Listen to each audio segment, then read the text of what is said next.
I think it speaks to the tone of the movie.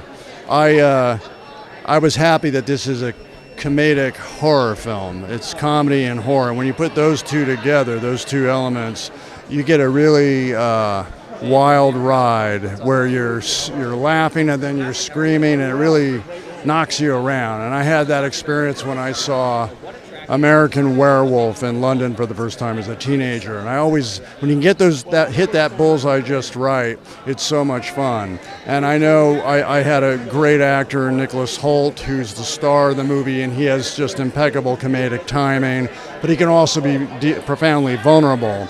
And so watching him, and I'm supporting him, I was able to fit into some of the pace that he was bringing to the movie.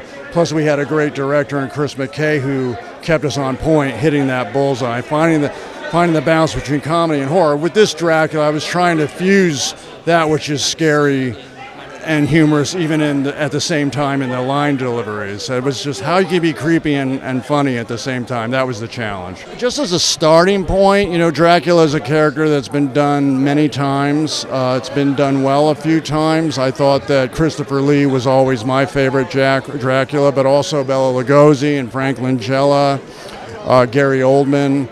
But that was a starting point. The biggest influence, believe it or not, for me was my own father, August Coppola, because he always spoke with distinction. He was always very elegant and eloquent. He was always the smartest man of every room he walked in, and he knew, he made sure we knew it. And I think Dracula, being around for so many years, would have some of that aura. And also, believe it or not, Mrs. Robinson, Anne Bancroft's performance in The Graduate, I thought was very seductive and Dracula-esque.